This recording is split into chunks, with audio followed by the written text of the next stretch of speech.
జై గిరిధారి దివ్యాత్మ స్వరూపుల ఆత్మబంధువులందరికీ ముందుగా నమస్కారం. మనం మరణాన్ని గురించే తెలుసుకుంటూ ఉన్నాం. ఈ రోజుతో మనం ఆ కార్యక్రమం ముగించుకొని రేపటి నుంచి కొత్త కార్యక్రమం ప్రారంభిద్దాం. ఎందుకు చెప్తున్నామంటే ఎంతసేపు కూడా మరణాన్ని గురించి దాని భయం పోవాలని. ఆ భయం ఎప్పుడు పోతుందో ఒక జిజ్ఞాస ప్రారంభమవుతుంది. అసలు నేను ఎవరినైనా ప్రశ్న పడుతుంది.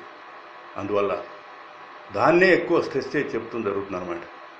నేను అసలు మరణాన్ని గురించి ఒక పుస్తకం రాశాను. చిన్న పుస్తకం, పాకెట్ బుక్ అనమాట. అది కొన్ని లక్షల ప్రింట్ అయింది. అందరి మరణాలు నువ్వు చూసావు, కానీ నీ మరణం నువ్వు చూసుకోలేదు.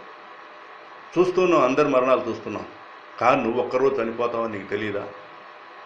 తెలుసు, కానీ అజ్ఞానంలో ఉన్నావు. అందువల్ల ఒక్కసారి నీ మరణాన్ని నువ్వు చూసుకో అని చెప్పని జీవన కళ అనే పుస్తకాన్ని రాశాను నేను. ఎంత స్పందన వచ్చిందో! ఎటువంటి మహానుభావులు, మహనీయులు, స్వామీజీలు ఎంతోమంది కూడా ఆ పుస్తకాన్ని చదివి ఇలా రాశారు, మీరు సంసారంలో ఉంటూ కూడా మేము చేయలేని పని మీరు చేస్తున్నారని చెప్పని ఎంతో స్ఫూర్తి ఇచ్చారు.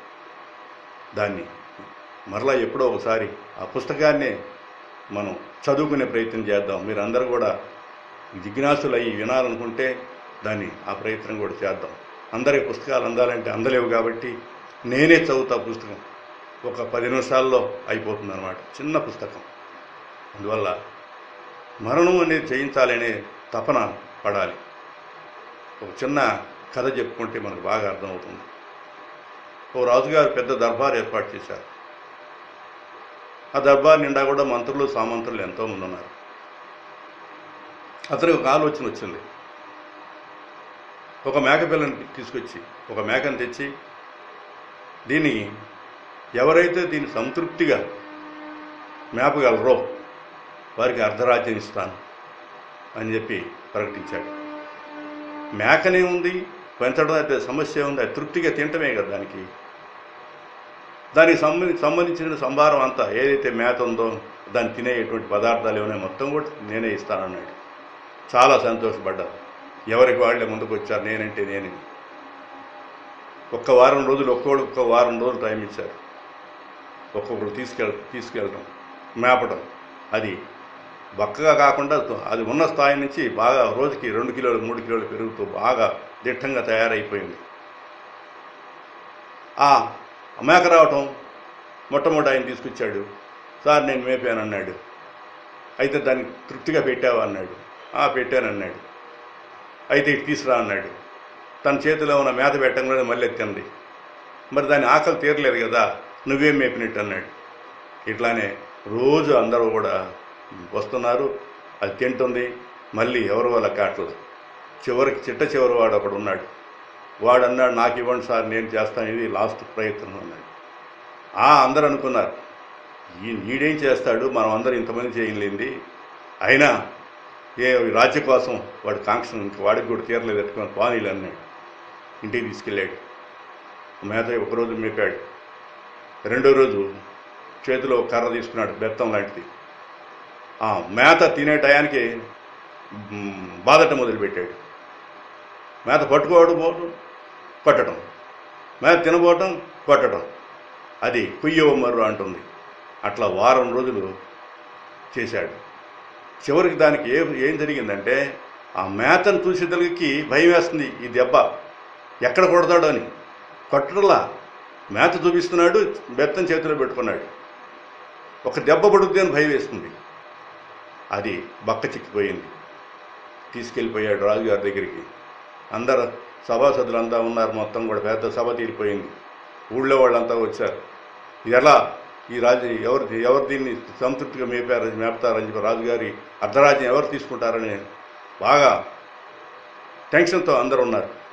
ఆ సమయంలో తీసుకొచ్చాడు. ఏమయ్యా, అందరేమన్నా బాగా బలిసిరెట్టి పెట్టారు, నువ్వేమన్నా అసలు డొక్క కనపడేట్టుంది, అసలు నువ్వేం మేపావు అన్నాడు. లేదు రాజుగారు, నేను చాలా బాగా మేపాను, కావాలని మేము పరీక్షించుకోమంటున్నాడు. సరే తీసుకురమ్మన్నాడు. అక్కడ రాంగలోనే మేత చేతిలో పెట్టాడు. ఆ మేత నోటి రంగులోనే వెంటనే దానికి గుర్తొచ్చింది దెబ్బ. వెంటనే పక్కకు తీసింది. మరలా పెట్టాడు. మరలా అట్నే తీశాడు. మూడోసారి పెట్టాడు. మూడోసారి కూడా తీశాడు. అప్పుడు అనిపించింది ఇక రాజుగారికి తినదు, ఇది తృప్తిగా తినదని. ఏం చేశాడు వాడు? ఒక్కసారి ఆలోచించండి. మనం కూడా దెబ్బ గుర్తుపెట్టుకోవాలి. ఏ దెబ్బ? మరణం దెబ్బ. మరణం దెబ్బ ఎప్పుడైతే మనం గుర్తుపెట్టుకున్నామో జీవితంలో మరలా కూడా ఆ భయం అని పోతుంది. అసలు మీకు ఆ మార్గంలోకి వస్తే మీకు అర్థమవుతుంది. రా అని ఆహ్వానిస్తారు. రా, ఏంటంట? వస్తే తీసుకెళ్ళిపో, ఇది నాదే అయింది, నా ఈ అద్దిల్ని ఖాళీ చేసి ఇంకొక ఇంటికి వెళ్ళాను, అట్లా నువ్వు కూడా వెళ్ళిపో, తీసుకెళ్ళిపో, నన్ను నాతో ఏం పని చేసుకో అని చెప్పిన ధైర్యంగా మాట్లాడే శక్తి వస్తుందన్నమాట. అందువల్ల దివ్యాత్మ స్వరూపులారా, నేను కోరేది ఒకటే, ఎప్పుడూ కూడా ఆ చింతన ఉండాలి. ఇప్పుడే చాలామంది ఒక సమస్యతో నన్ను చాలామంది అడుగుతూ ఉన్నారు, అయ్యా ఏ మార్గం నాకు అర్థం కావట్లేదు, మాకు కావాలని కోరిక ఉంది, అనేక మతాలు ఉన్నాయి, అనేక సంస్థలు ఉన్నాయి, చూస్తే ఎన్నెన్నో సంస్థలు ఉన్నాయి, ఆ సంస్థల్లో ఏది గొప్ప అర్థం కావట్లేదు, మా దాంట్లో గొప్ప ఉందండి, మా దాంట్లో రండి అని చెప్పని ఎవరికో శాంతి ఉందని చెప్తున్నారు. ఇప్పుడు అది పెద్ద సమస్య అయిపోయినా అందరూ కూడా ఫోన్ చేసి అడుగుతున్నారన్నమాట. అందువల్ల మనం ఒకటే ఆలోచన చేయాలి, నన్ను సద్భావంతో చూసుకునేవాళ్ళు ఎవరు, నన్ను కడతీర్చేవాళ్ళు ఎవరు, ఇది కావాలి. మనం కోరేది ఒకటే, మనకి మరణ భయం లేకుండా చేసేవాళ్ళు ఎవరు, చాలు, ఇంకేం అక్కర్లా. మరణ భయం అంటే ఏంటి? నీ గురించి నీకు తెలిస్తే మరణ భయం పోతుంది. నీవెవరు నీకు అర్థమైపోతే ప్రపంచం అంతా అర్థమైపోతుంది, అంతటా ఉన్నది నేనేం తెలుస్తుంది. అందుకే మనం ఆశ్రయించాలి. అది ఒక్క ఋషులు గురువుకు ప్రథమ స్థానం ఇచ్చారు. అందుకే మనం టైం లేక చెప్పుకోవట్లేదు, కానీ గురు ప్రార్థన లేకుండా అసలు మాట్లాడకూడదు. నేను ముందే గురు ప్రార్థన చేసుకొని ఈ సమయం వల్ల వృధా అవుతుందని చెప్పి ముందే చేసుకుంటున్నాం. అందువల్ల గురు బ్రహ్మ, గురు విష్ణు, గురుదేవో మహేశ్వర, గురు సాక్షాత్ పరబ్రహ్మ, తస్మై శ్రీ గురవే నమః అంటూ మొట్టమొదటిలోనే గురు ప్రార్థన చేస్తామన్నమాట. తేలిక గురువు లభించరు. గురువు అంటే తేలికైన పదమా మీకు లభించడానికి?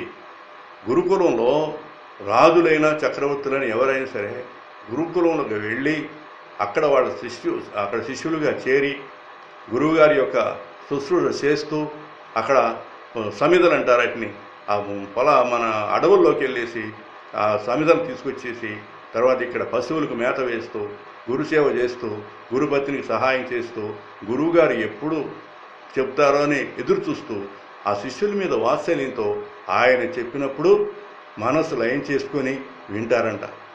మరి వాళ్ళు అట్లా లేదు కదా, మనకి గురు సాంప్రదాయం అలా ఉందన్నమాట.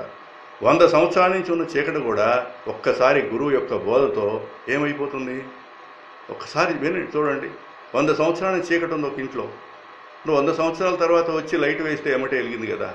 అదే విధంగా గురువు బోధ కనుక అందితే సద్గురువు బోధ. అందుట్లో గురువు బోధ అంటే అనేక రకాల గురువులు ఉన్నారు. ఇక్కడ శక్తిపాతం ఇచ్చేవాళ్ళు కొంతమంది ఉన్నారు, మరి అనేక రకాలు ఉన్నాయి. ఆధ్యాత్మిక విషయం అంటే ఒకటే, మరణ భయం లేకుండా ఎవరు చేస్తారో వాళ్లే సద్గురువు అన్నమాట. అలాంటి గురువు ఆత్మోద్ధరణ గురించి అడగాలి తప్ప ఇంకో దాని గురించి అడగకూడదు. ఎప్పుడు కూడా సమయం దొరికిందంటే ఒక్కటే అడగాలి, దాన్ని నన్ను ఉద్ధరించటే ఏ మార్గం మంచిది అని మనం ఆ ప్రశ్నిస్తూ ఉంటే ఆ ప్రశ్నకు సమాధానం ఆయన చెప్తారు. అంతే తప్ప మనకు కావాల్సినటువంటి అవి ఎక్కడ ఉంది, దాంట్లో ఏంటండి, దీంట్లో ఏంటండి, అవే మా ఇంట్లో సంగతులు ఏంటంటే మా అబ్బాయి పెళ్ళి అవుతుందని చెప్పి అవేంటి అడగకూడదు. అవన్నీ అడిగితే దానివల్ల ఏముంది? ప్రాపంచ సుఖాలు తెలుసు తప్ప దానివల్ల ఏం ప్రయోజనం లేదు. లౌకిక వ్యవహారాలు ప్రశ్నించకూడదు, త్రికరణ శుద్ధిగా ఆయన ప్రశ్నించాలి. అదేవిధంగా మాట్లాడేటప్పుడు నోటికి చెయ్యి అడ్డం పెట్టుకొని మాట్లాడాలి. ఎందుకని? మన యొక్క మాట్లాడేటప్పుడు తుంపర్లు పడతాయి అని చెప్పని మనం చాలా శ్రద్ధతో మాట్లాడాలి. అందువల్ల మనం గురువు గురించి తెలుసుకుంటాం. మరలా రేపు కొన్ని విషయాలు తెలుసుకునే ప్రయత్నం చేద్దాం. హరి ఓం తత్సత్.